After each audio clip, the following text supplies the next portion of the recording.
Hello everyone! Kamusta po kayong lahat? My name is Miss Jess at kung bagong bisita ka dito sa ating channel, welcome po and welcome back everyone. It's been a month already. More than a month na ako before gumawa ako ng panibagong video, and for this time everyone, ito yung mga collections ko.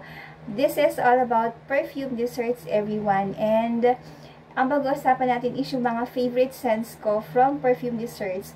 As you all know mga sis, kasama dito sa ating YouTube yung part of me, which is yung love ko sa mga perfumes everyone. And ngayon, ipapakita ko sa inyo dito yung mga favorites ko from perfume dessert and kung ano yung rating natin sa bawat isa everybody. Now, magsa-start ako sa pinaka-favorite ko, which is yung anyway, ganito muna yung pinakalalagyan niya. This is yung pinakabagong packaging mga sis and everyone. Kasi yung pinakaluma or yung lumang packaging, diba, desalpak lang siyang ganon. But this one, magnetic na po siya everybody. So kapag magre-regalo tayo or may pagbibigyan tayo ng mga perfumes everyone, ito yung isa sa highly recommended ko. Bukod sa kanyang packaging talaga is sobrang bango ng mga scents ng perfume dessert. And this scent, available to sa mga SM everybody at sa mga ibang malls pa nationwide. And this cost 650 each, no? Ito yung 50 ml nila. And yun nga po, ito po yung pinaka-itsura ng pinakalalagyan niya everyone. Gusto ko to kung personal use, maganda siya kasi at least secured po yung ating mga scents everybody. And then, ito nga diba, ayan o, parang made in London siya mga sis. Ayan siya. So, medyo haggard tayo because ang dami nangyari for a month. Actually, the reason why hindi ako nakapag bigay ng review or yun na nakapag-edit ng video is because sobrang exhausted ko this last month hanggang ngayon December. Anyway, ito po yung scent ng Maraschino Cherries. Ayan siya, Maraschino Cherries. And ito po yung personal use natin. As you can see, bawas na po yan. And I think ginagamit ko to for 2 weeks already. Hindi ko lang sure kung more than 2 weeks ko na siyang ginagamit. Pero, yan po yung bawas niya. Anyway, this perfume dessert is sa lahat nung scents from perfume dessert, Maraschino Cherry for me is talagang top 1 ko siya. The reason is mahilig ako dun sa sweet, sexy, seductive scents everybody. Yung medyo deep yung scent, yun yung mga gusto kong scent everyone. Kaya nag-try ako na gumamit or bumili ng Maraschino Cherries, and alam niyo everybody, talagang super favorite ko to. This one for me, kapag unang spray tayo, kapag unang spray natin, everyone, makukuha mo dito is amoy bubble gum na cherry na may parang amoy wine, pero very very sexy yung scent nito. As in, literal na sexy. Ito yung scent na pag ginagamit ko, talagang hinahabol ka ng tingin. Ito lagi yung gamit natin. Kasi even ako, kahit halimbawa na sa ibang tao ko siya maaamoy, I will really appreciate itong Maraschino Cherry everybody. Kasi habang tumatagal siya sa skin mo, sa body chemistry natin, habang nag-mix na siya sa pawis natin, and you know, talagang mabango talaga yung makukuha mo sa kanya. It really lingers yung amoy nito. Tapos, the more na tumatagal siya, the more na nagiging sexy siya, the more na nagiging maganda yung halo na ng scent ng body natin, tsaka yung scent niya talaga. Maraschino Cherry, ito talaga yung literal na amoy, bubblegum, cherry, wine, na very, very seductive and sexy scent ito mga sis. So, kung mahilig ka, for example, yung isa sa top scents ko from Bath and Body Works, which is yung Into the Night. As you can see mga sis, andito na siya talaga, paubos na to, pinapaubos ko na lang siya. But if mahilig ka sa ganitong mga scents everyone, this one is super highly recommended ko. I've tried most of yung mga scents ng perfume dessert, and to be really honest, no, talagang ito yung top 1 talaga for me. When it comes dun sa, kasi nga mahilig tayo dun sa mga seductive, sexy scents everyone, ito talaga yung number 1 ko. Bakit ko nasabing number 1 ko? Hindi lang po isa. Hindi lang po dalawa. Okay? May laman po ito. Hindi lang po dalawa. Ayan siya. Bago yan, everybody. Kung hindi, tatlo na maraschino cherries ang meron ako. Maraschino cherry po yan. Ayan. So, this one is 100 ml. Papakita ko pala sa inyo. Kasi this one is yung 50 ml. Papakita ko sa inyo ngayon yung 100 ml nila. Which I think is super worth it. Kasi ganito po yung kanilang comparison. Pero, as you can see, magkaiba ng packaging, everybody. Magkaiba talaga siya. So, wala na tayong magagawa sa packaging kasi I think nag-release sila ng bagong packaging. And, okay lang naman yun kasi, alam nyo, mga sis and everyone, sa scent, parehas na parehas lang siya. So, talaga naglipat lang siya or bago lang siya ng packaging. Maybe because of the size, everyone. And, alam nyo, basta, kung mahilig kayo sa katulad kong mga scents, everyone, nako, it's time to grab yours kasi may mga stores na nagbibigay ng discounts sa mga perfume desserts, everyone. Okay? So, this is my top 1. Meron akong 3 bottles for this scent. And, alam nyo, basta i-keep ko talaga yan sa collection ko, as in, magiging part siya ng collection ko. Kasi as you all know, nagre-review tayo ng maraming scents, everyone. At hindi naman lahat yun kinikip ko. May mga nagugustuhan ako, but yung iba doon, hindi ko siya nakikip talaga. As in, but for me, Maraschino Cherry is my number 1 scent, everyone. So, yung number 2 natin, everyone, this is still from Perfume Dessert. At ang pag-uusapan natin dito is si Strawberry Shortcake. This one, yung kanilang 30 ml, and I think this one is the new release from the collection. Kaya nag-dispose yata sila ng 50 ml, everybody. And then this one, as parang nasabi nila na kaya sila nag-release ng 30 ml kasi this one is the parang mas better yung formulation, mas maganda yung oil na ginamit dito, concentration and everything. Yun yung paliwanag nila sa akin. Kaya meron silang 30 ml. And this one, nagagamit natin to, of course, kapag lumalabas tayo, and may mga lakad tayo, and pwede natin siyang dalhin or lagay lang sa bag, everybody. So, this one is the Strawberry Shortcake. Ang ganda niya. Strawberry. Para siyang may icing na, kasama sa strawberry. Okay. So, this one, compared dun sa kanina, which is yung 50 ml, for me, this cost 590 pesos. And, I think, ang advantage lang nito is, mas matagal daw yung scent. But for me, sa experience ko kay 50 ml na Maraschino Cherry, matagal, very long lasting yung scent nun. Naglalast pala yun ng up to 8 hours for me and more than pa kapag sa damit. Syempre, mas matagal sa damit, everyone. And for me, Maraschino Cherry really is my number 1 kasi ang bango talaga nun. Kung hindi niyo pa siya nasusubukan at mahilig kayo din sa mga katulad kong scents, everyone, then I think this is the time for you to get yours and avail yours, everybody. Kasi sobrang worth it nun. So, ang rating natin kay Maraschino Cherry is 10 out of 10. This one naman, si Strawberry Shortcake. Of course, nag-expect tayo amoy strawberry to. Okay, amoy strawberry yan dapat. This one is yung hindi siya warm yung pagka-sweet niya kasi strawberry siya. Para siyang cold version ng sweet candy strawberry. Ganun siya. Yes, mabango rin to for me, but this one kasi mas buhay yung scent niya. Mas sumisigaw yung pagiging fresh ng strawberry dito. Which, for me, mas gusto ko yung medyo toned down katulad ni Maraschino Cherry. Si Maraschino Cherry kasi habang tumatagal siya sa skin mo, habang nagda-dry down siya, nagiging sexy yung scent niya as naghahalo na siya sa skin natin, mas nagiging maganda yung scent na binibigay niya sa akin. Anyway, this one kasi, magkakaiba po tayo, depende po yun sa body chemistry natin, ha? So, hindi porket mabango sa akin, magiging mabango siya sa'yo.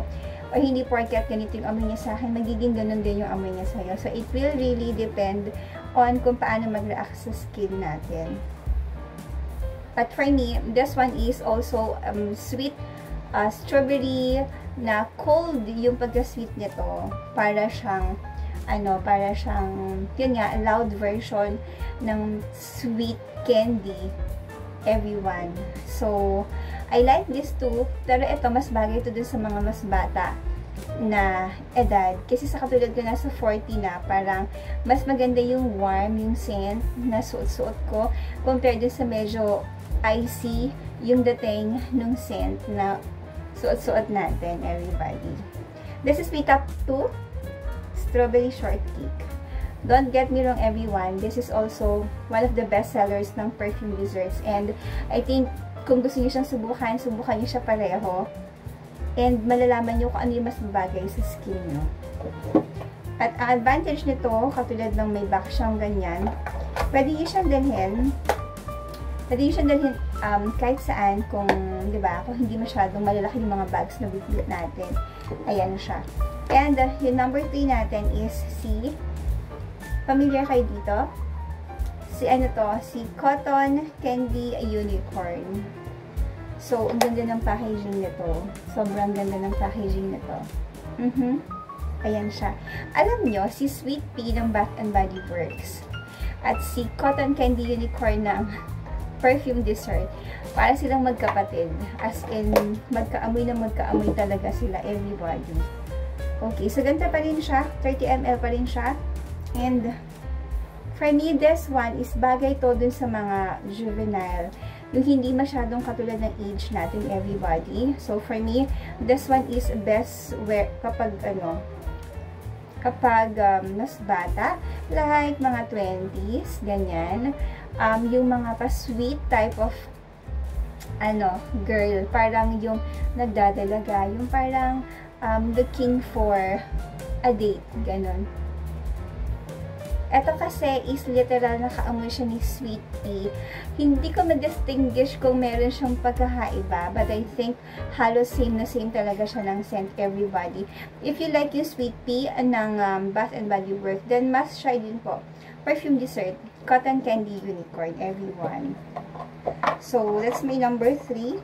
Now, let's proceed. Alam nyo ba, meron pa ako mga scents dito na na-dispose ko na, kaya hindi ko na siya mapapakita sa inyo. But anyway, proceed tayo kay Ritzy. Ito po is yung 50 ml po nila. And ganoon din po yung lock niya. It's also a magnetic lock. Ritzy ang pangalan nito, everyone. Ritzy. According sa description nito is, this is actually parang lychee type of scent, everybody. And, yes, may pagka-lychee type of scent ito. And this one, for me, nung tinry ko to, kasi I've tried it already, si Ritzy, ayan siya. Si Ritzy, for me, is pwede siyang gamitin pag may mga events tayo. Yung tipong bago, kahit may bago sa grupo, hindi offensive yung scent mo. Pwede mo pa rin siyang dalhin. Ano pa rin siya, kumbaga, karespe-respetong scent pa rin siya. Hindi siya yung tipong parang nakakainis na amoy na masyado namang, amoy na amoy masyadong loud yung scent. May mga ganun kasi tayo eh. Gusto natin na talagang naaamoy tayo sa crowd, yung masyadong loud yung scent. Pero si Ritzy, everybody, alam nyo ba na this one, kapag suot mo to, amoy mayaman ka, very clean, fresh type of scent, and lychee, yung type nito, everyone. Yun yung scent niya, mga sis. And this one for me is really good kapag yung tipo bang gusto mo lang ng, yung napapansin ka, pero hindi yung tipong parang sobrang loud ng amoy mo. At yung parang pagdaan mo lang, yung parang babalikan ka lang ng tingin kasi ang bango niya, ang linis ng amoy niya. Ritzy is for you. Ayan mga sis. Anyway, please don't forget to like, share, and subscribe sa ating channel. As I've mentioned, I've been struggling, sobrang pagod lately. Siguro napapansin nyo yun sa aura ko. But, it's because of love. Pagmamahal sa magulang, everyone. Okay? Next natin is, of course, punta tayo sa fresh, pwedeng unisex for me. And this one is Juicy Pear and Curvy, ba ang tawag dyan? And this is also 50 ml everyone. At Eau de Parfum, for me, this is really yung scent ng pear. So, if familiar ka din sa mga scent ng pear, like Juicy Pear and or pear sa mga Bath and Body Works, ganyan. Ganito yung scent nito. But, ang pinagkaiba lang niya, this one is more of subtle lang siya. Parang ang bait-bait lang nung pagka-pear nito. Parang yung pear, yung parang ang hinhin niya. Ganun siya, everybody. I love this scent also kung gusto mo lang halimbawang mag-out of the town tayo or out of the country, yung tipong ang gentle lang ng scent, yung parang ang bait lang ng scent, yung parang gusto mo lang ng fresh, clean type of scent ikaw. Basta gusto mo lang ng amoy pear. Literal na kung gusto mo ng amoy pear, eto si Juicy Pear ng Perfume Dessert, yung subukan nyo, everyone. I love this. Really, really do love it. And anyway, pwede din siya sa babae at sa lalaki. So, let's proceed sa pinakahuli nating scent for today's video. So, next natin, pag-usapan natin yung ibang mga scents pa, collections natin from Perfume Desserts. And this one is yung pinaka-old packaging niya. Okay. So, old packaging ito, this is yung Hennessy Collection, 50 ml. Ito yung lumang packaging niya. So, di ganyan siya, di ba? At this one is yung, ano tawag dito, berries and bay leaf. Berries and bay leaf, everybody. Yan siya. So, this one is color purple. Parang ganun siya. And for me, okay, so ang description ko nito is amoy dahon ng laurel in a good way. In a good way, everybody. This one, if hindi ka mahilig sa sweet type of scent, hindi ka rin mahilig dun sa mga warm type of scent, and or hindi ka rin mahilig sa mga clean type of scent and sexy type of scent, this one I think is bagay itong gamitin ng nasa 50 and above. 50 plus na age na. Kasi diba mga 50 years old, kung mapapansin mo ang mga scent, it's either too much powdery yung scent nila, or ayaw nila nung sobrang masakit sa ilong, o yung maalingasaw. So I think this one is bagay sa kanila because ano ng amoy nito? Ang description nun, napaka-social ng pang may medyo edad nasa 50 na mga women or men. Kasi for me, ang alam ko kasi sa scent na to is pwede to sa lalaki at pwede rin sa babae. So, sabi nila na mas more of a man, mas more of a masculine, pero hindi naman. Kasi, even ako, pwede ko siyang gamitin. Alam niyo, nung unang amoy ko dito, naalala ko yung tipong, kasi di ba nag-work ka sa corporate world, di ba? So, ang naalala ko dito is yung mga boss ko na lalaki na yung mga tipong mga nasa 50 plus, pero very clean yung mga bossy na yun. Yung tipong boss na yayamanin yung aura, tapos very tahimik, tapos yung minsan lang magsalita na type of boss. So, ito yun. Feeling ko, kung bibigyan ko sila ng pabango, ito talaga yung bibigay ko sa kanila, everybody. So, that ends our video for today. This is all about Perfume Desserts, everyone. And, you know, kung may mga experiences kayo using these scents, pwede tayo mag-comment dyan sa baba para makatulong din tayo din sa mga naghahanap ng mga scents, ng mga perfumes, everyone. At, you know, ang purpose naman ng video natin is to help other people din, no? Para at least, diba, while choosing yung para sa kanila, magkaroon sila ng idea about the scent, or nakapili na sila through our videos, everybody. So, yun na lang muna for today's video. Gagawa tayo ng panibagong video coming up soon, no? At talagang sobrang busy lang din talaga, everybody. So, ayan po, at tulad ng kanina sinabi ko, hope that you like, share, and subscribe sa ating channel. Maraming salamat po. We are growing.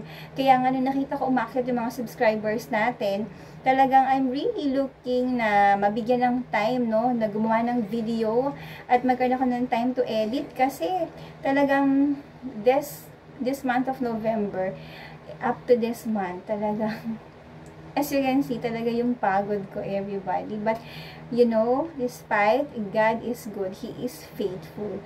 Yun lang yung panghawakan natin. And all of His promises are yes and amen.